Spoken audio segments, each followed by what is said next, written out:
नमस्कार दोस्तों, मैं सत्येंद्र यादव आपका स्वागत करता हूं आपके अपने channel English by S Yadav में। दोस्तों, हम एसएससी एग्जाम एसएससी सीजीएल को टारगेट करते हुए अपने इंग्लिश सिलेबस को कंप्लीट करने की ओर बढ़ रहे हैं। दोस्तों, अब तक मैं कई सारे टॉपिक कवर कर चुका हूं। मैं आपसे रिक्वेस्ट करूंगा कि आप हमारी वीडियो नोटिफिकेशन पाने के लिए चैनल को लाइक, सब्सक्राइब और शेयर करना न भूलिए। दोस्तों, आप देख पाएंगे मैं भी एक सीजीएल सेलेक्टेड स्टूडेंट हूं दोस्तों, और आज इनकम टैक्स डिपार्टमेंट में अपनी सेवाएं दे रहा हूं। दोस्तों, यहाँ पर करना क्या है, आपको मैं उन्हीं कंसेप्ट्स को आपके सामने लेकर आता हूँ जो कि हमारे एग्जामिनेशन पॉइंट ऑफ व्यू से इम्पोर्टेंट है। ऐसा नहीं है कि जो चीज़ें पढ़ने की हमें ज़रूरत नहीं है उनको भी हम पढ़ाएंगे, ऐसा नहीं है। दोस्तों, आप शुरू से मेरे सारे लेक्चर्स देखिए, वहाँ पर आप किसी भी लेक्चर में आपको कोई भी स्ट्रक्चर रटने की जरूरत नहीं मिलेगी।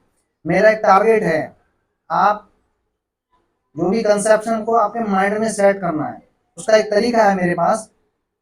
मैं आपको एक कंसेप्ट बताऊंगा और उस पर इतने सारे एग्जाम्पल दूंगा, और एग्जाम्पल भी ऐसे नहीं, उनको इस तरीके से एक्सप्लेन करूंगा कि वो आपकी चीजें कंसेप्ट जो है वो आपके माइंड में खुद ब खुद सेट हो जाएंगे। तो आपको एग्जाम में वहां पर सोचने की जरूरत पड़ेगी नहीं, आपको बस क्वेश्चंस देखते हुए आपके माइंड पे एक्सट्रैक्ट कर जाएंगी वो चीजें। तो बने रहिए हमारे साथ, हम पर विश्वास रखिए, भरोसा रखिए, आपका फ्री ऑफ कॉस्ट पूरा सिलेबस कंप्लीट कराया जाएगा।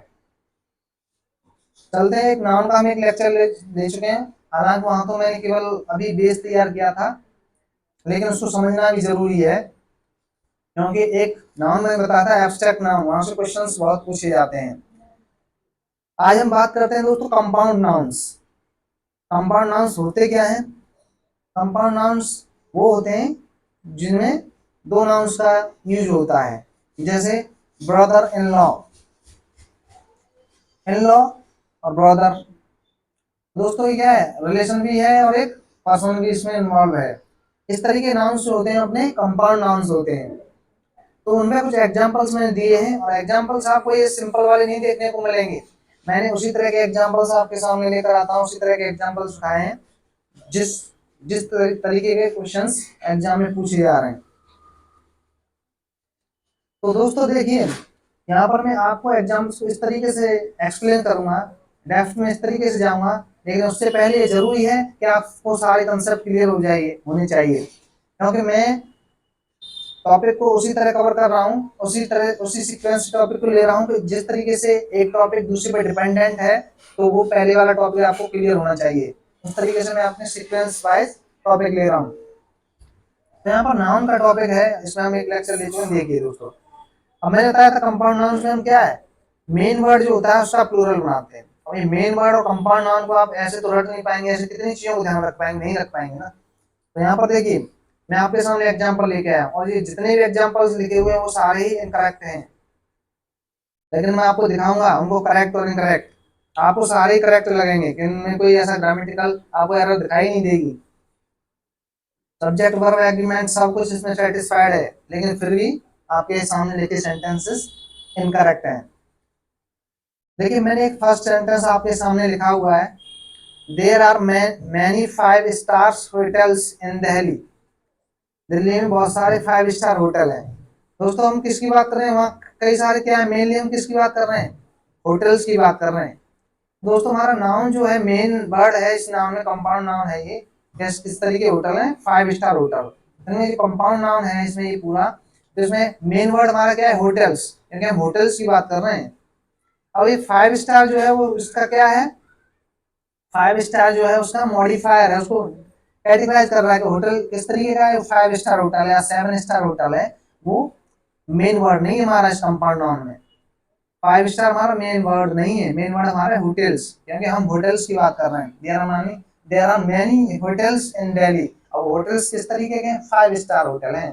तब हम क्या करेंगे, हमारा मेन वर्ड होटल्स है, होटल है, तो उसका हमने प्लूरल पहले से रखा हुआ होटल्स। लेकिन यहाँ पर दोस्तों 5 स्टार्स, जहाँ पर स्टार में एस लगा हुआ, ये हमारा रॉन्ग यूज है, क्योंकि हमें प्लूरल किसका बनाना है? मेन वर्ड का प्लूरल बनाना है। ठीक है, मेन वर्ड आप कैसे पहचान पाएंगे, मैंने बता दिया आपको कि किस चीज की बात हो रही है। यहाँ पर होटल की बात हो रही है। ये 5 स्टार तो उसका मॉडिफायर है, यानी उसका एक डिटरमाइनर है, यानी उसका एक एडजेक्टिव है, उसकी बता रहा है कि वो 5 स्टार होटल है। तो इस तरीके से हम इसको यहाँ से रिमूव कर देंगे, हमारा सेंटेंस एकदम करेक्ट हो जाएगा। अब देखिए सेकंड सेंटेंस, आपको एग्जाम में इसी तरह के क्वेश्चंस देखने को मिलेंगे। मैं दिखा रहा हूँ आपको, आपको मैंने यहाँ पर एग्जाम्पल्स ऐसे लिए हैं कि दोनों ही एग्जाम्पल आपको एक जैसे लगेंगे और दोनों ही आपको ठीक लगेंगे, लेकिन वो ठीक नहीं है। आप देखते रहिए, बने रहिए मेरे साथ। मैं आपको फिर वादा करता हूँ आपसे, आपको फिर विश्वास दिलाता हूँ कि आप एग्जाम में बैठने के बाद ऐसा फील नहीं करेंगे कि आपसे कोई कंसेप्ट मिस हुआ है। आपको कुछ भी नया नहीं लगेगा एग्जाम में बैठकर। तो बस विश्वास रखिए, क्योंकि मैं भी कभी एसएससी का स्टूडेंट रहा हूँ दोस्तों, मुझे एक्सपीरियंस है चीज़ों का। मैंने कई सारे एग्जाम्स दिए हैं, हर लेवल का एग्जाम दिया मैंने एसएससी का, चाहे वो +2 का हो, चाहे वो 10th क्लास का हो, या फिर वो सीनियर लेवल का हो। मैंने कई सारे एग्जाम्स दिए हैं और क्रैक किए हैं दोस्तों। अब देखिए सेकंड सेंटेंस क्या लिख रहा है, he has written a 20 pages story. उसने दोस्तों लिखा क्या है, उसने एक स्टोरी लिखी है। तो हम मेनली बात किसकी हो रही है यहाँ पर, 20 पेजेस स्टोरी, 20 पेजेस की बात नहीं हो रही है, हमने क्या स्टोरी लिखी है, स्टोरी की बात हो रही है। तो दोस्तों स्टोरी हमने कितनी लिखी है, एक स्टोरी लिखी है, यानी यहाँ पर आर्टिकल आ का यूज हुआ है। तो यहाँ 20 पेजेस नहीं हुआ, यहाँ पर होगा 20 पेज। मैंने बताया था मेन वर्ड को देखेंगे, उसके मॉडिफायर को हम, मॉडिफायर का प्लूरल नहीं बना सकते दोस्तों, मॉडिफायर प्लूरल फॉर्म में नहीं हो सकता, इसलिए क्या यहाँ पर हमारा एस जो पेजेस लिखा हुआ था वो गलत था। तो यहाँ पर हम क्या करेंगे, एस को रिमूव कर देंगे, हमारा सेंटेंस अब करेक्ट हो गया है। He has written a 20 page story. उसने 20 पेज नहीं लिखे, उसने एक स्टोरी लिखी है। हम स्टोरी की बात करें, उसने क्या लिखा है, उसने एक स्टोरी लिखी है। वो स्टोरी कैसी है, 20 पेज की स्टोरी है। तो यहाँ पर 20 पेज है, वो उसका मॉडिफायर है, उसका डिटरमाइनर है, उसका एडजेक्टिव है स्टोरी का, कितने पेज की स्टोरी है, उसकी विशेषता बता रहा है कि 20 पेज की स्टोरी है। यहाँ पर पेजेस नहीं होगा, हम मेन वर्ड हमारा था स्टोरी। थर्ड सेंटेंस देखिए, it was an 8 hours long meeting. यह एक 8 घंटे तक चलने वाली मीटिंग थी, यानी 8 घंटे लंबी मीटिंग थी।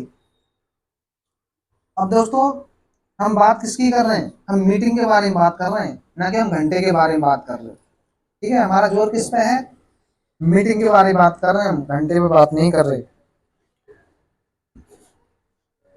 तो मीटिंग जो थी वो 8 घंटे तक चली है।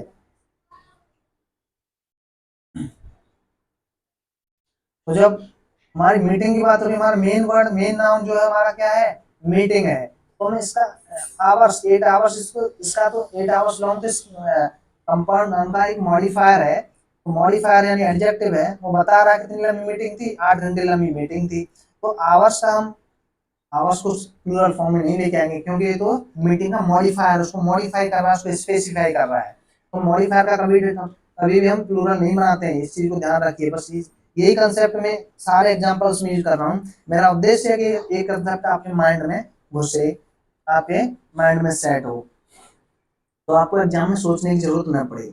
अब देखिए फोर्थ वन इज, देखिए the meeting lasted for 8 hours. अब देखिए ये ठीक है, हमारी वर्ब क्या है, मीटिंग लास्टेड, कितने घंटे तक चली है, लास्टेड कितने घंटे, यहाँ पर आवर की बात हो रही है। तुम्हारा मेन वर्ड क्या है यहाँ पर, घंटे है, और यहाँ पर घंटे का हमने क्या है, प्लूरल बनाया है। इसका मतलब यहाँ पर जो हमारा सेंटेंस है वो करेक्ट है दोस्तों,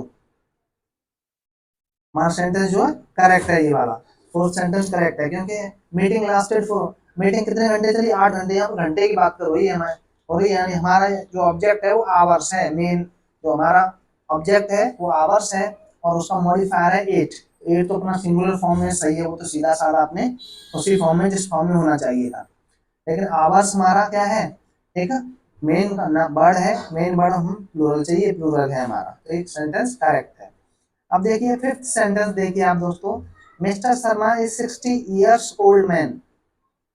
मिस्टर शर्मा क्या है, 60 ईयर्स ओल्ड है, 60 साल उनकी उम्र है। तो देखिए मिस्टर शर्मा कौन है, एक आदमी है, उसकी बात की जा रही है, लेकिन वो आदमी किस तरीके का है, 60 ईयर ओल्ड आदमी है वो। मिस्टर शर्मा है जो एक आदमी है, और वो 60 ईयर ओल्ड आदमी है। यानी हमारा ऑब्जेक्ट क्या था, 60 ईयर ओल्ड, और उसमें भी हमारा मेन वर्ड क्या था, मैन। उस आदमी की बात की यार, mister Sharma is 60 year old man. ये तो उसके 60 ईयर ओल्ड उसके मॉडिफायर हैं, उसको स्पेसिफाई कर रहे हैं कि आदमी कितना बुढ़ा है, यानी कितने वर्ष का है, कितने उम्र का है, 60 ईयर का है।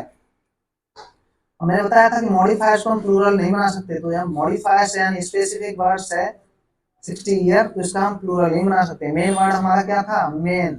मैन आदमी था, हमारा मेन वर्ड मैन है, आदमी है, तो उसका प्लूरल हो तो समझ में आता, लेकिन यहाँ पर मॉडिफायर का हम प्लूरल नहीं बना सकते। अब देखिए सिक्स सेंटेंस में वही चीज देखिए, mister Sharma is 60 years old. अब यहाँ पर देखिए मिस्टर शर्मा 60 ईयर्स ओल्ड, हमारा ऑब्जेक्ट है ओल्ड, तो हमें कितने ईयर ओल्ड, 60 ईयर्स ओल्ड। तो यहाँ पर क्या है, पूरा मॉडिफायर है, यहाँ पर क्या है, हमारे पूरा ही ऑब्जेक्ट ये क्या है, मॉडिफायर यूज किया गया है, यहाँ पर हमारा कोई ऑब्जेक्ट अवेलेबल नहीं है। तब हमारा इस केस में 60 ईयर्स ठीक है, वो कितने वर्ष के हैं, 60 ईयर्स, 60 साल के हैं। ठीक है, तो ये चीजें ध्यान रखने की हैं, अपने आप कंसेप्ट पकड़ पा रहे हैं।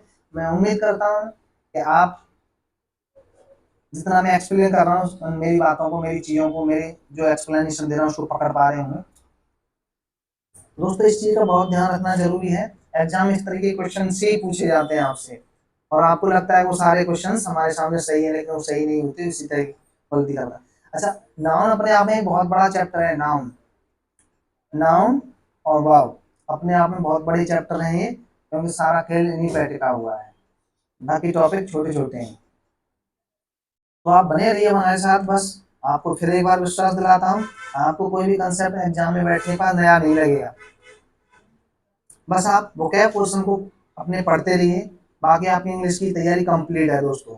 आप वोकैब में one word substitution, antonym, synonyms और आपके प्रोवर्ब्स, इडियम, फ्रेजेस, ये सारी चीजें आपको कंठस्थ होनी चाहिए, यानी और याद होनी चाहिए।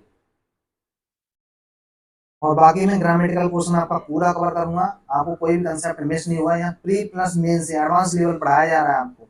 प्री में आपको कोई भी टीचर ऐसे नहीं पढ़ाएगा, इतने एडवांस क्वेश्चंस का लेकर नहीं आएगा, वो बता देगा सीधी सीधी ऐसे रट लो, ये नाउन है, ये नाउन नहीं है, इसका प्लूरल ऐसे होगा, इसका ऐसे होगा। आपको कोई भी इस तरह से डेप्थ में ले जाकर एक्सप्लेनेशन नहीं देगा।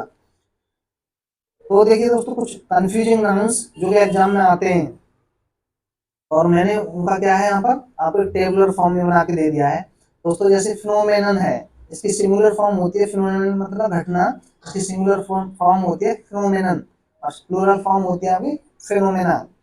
ऐसे बैक्टीरिया, बैक्टीरियम उसका सिंगुलर होता है बैक्टीरियम, और प्लूरल फॉर्म होती है बैक्टीरिया। हम अपने यूज में क्या लाते हैं, बैक्टीरिया वर्ड को यूज लाते हैं, बैक्टीरियम बहुत कम लोग। तो ये सारी चीजें हमें क्या है ध्यान रखने की है, इनको जोर देकर हमें एम्फेसाइज करके दिमाग में जोर देकर इनको चीजों को याद रखना है, क्योंकि यहाँ से क्वेश्चन आपको देखने को मिलेंगे मिलेंगे दोस्तों। एसएससी भी क्वेश्चन वहीं से उठाता है जहां पर कंफ्यूजन के चांस ज्यादा रहते हैं, गलती के चांस ज्यादा रहते हैं। तो आप ध्यान रखिए, मैं उन्हीं चीजों को लेकर आता हूँ।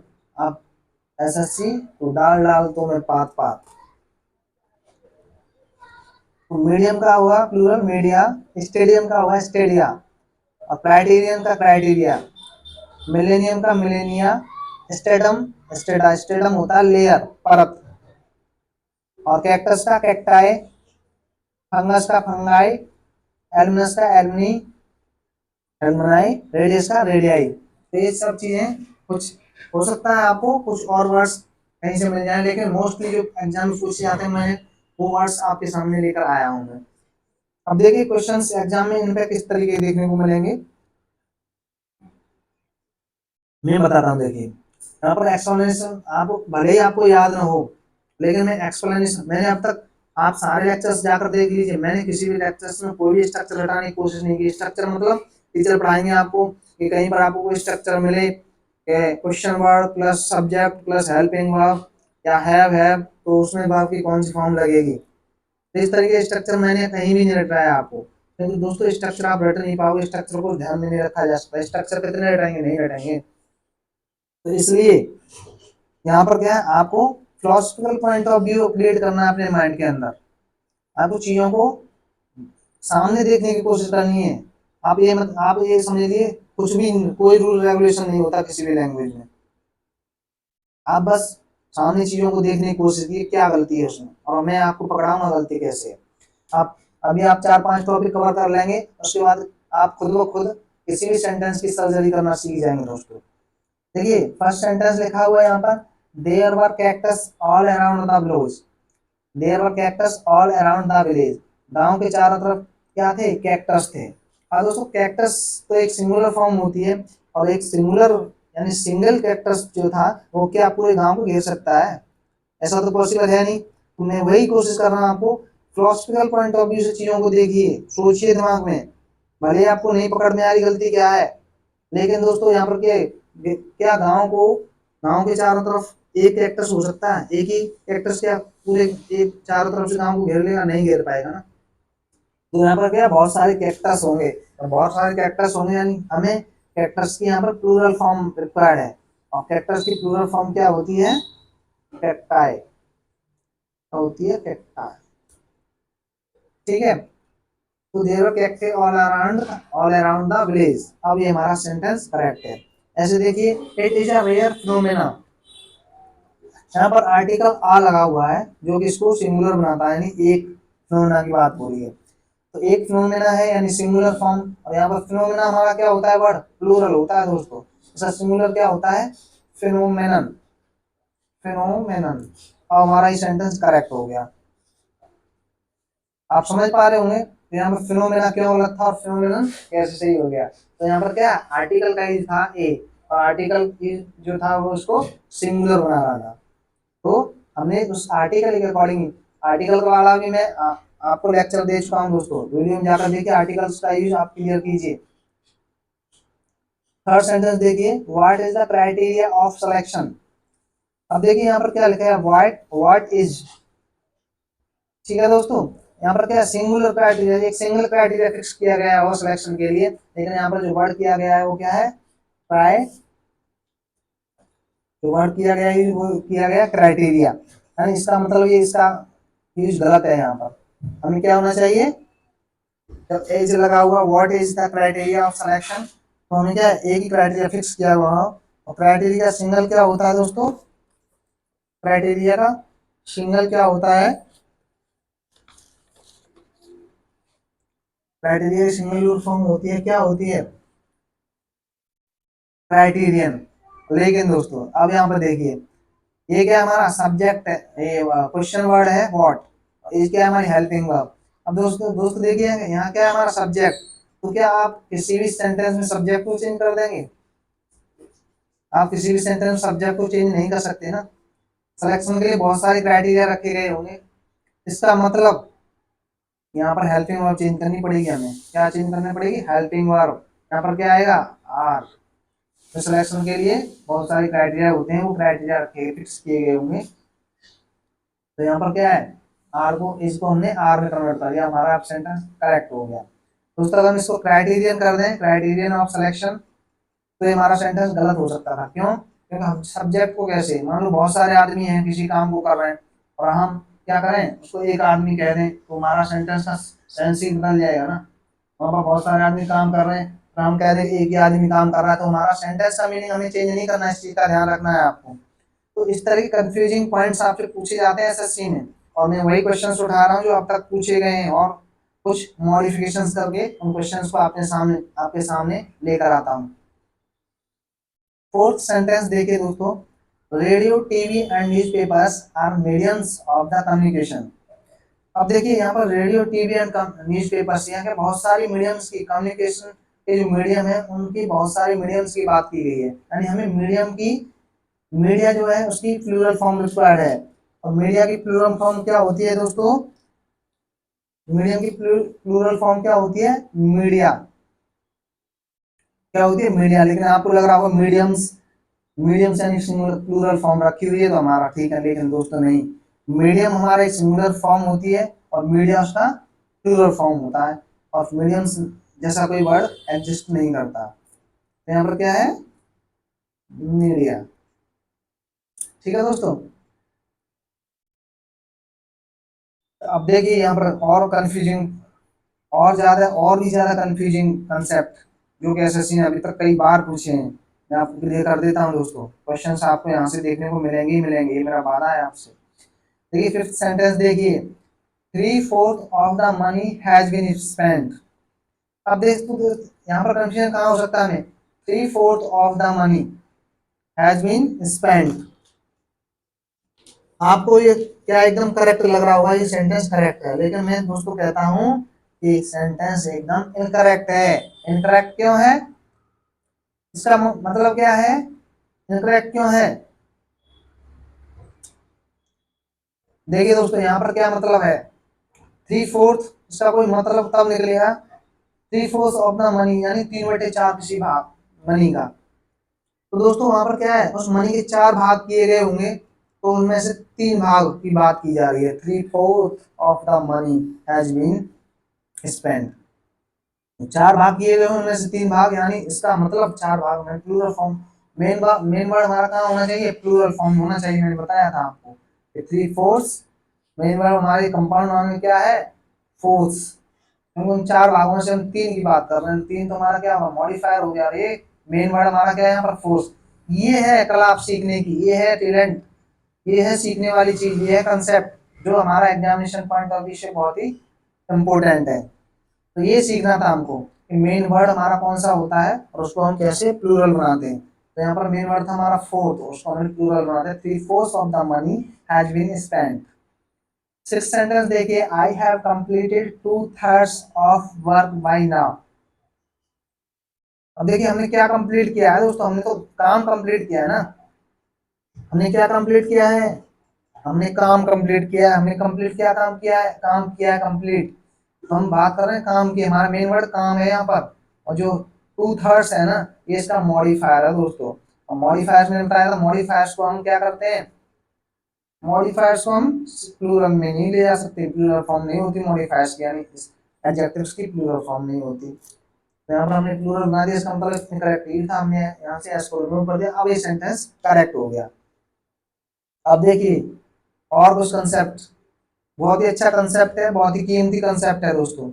बहुत कम टीचर्स आपको पढ़ाएंगे, बहुत कम टीचर्स आपको बताएंगे, क्योंकि कंसेप्ट थोड़े से कंफ्यूजिंग होते हैं और स्टूडेंट समझने में भी प्रॉब्लम फेस करता है।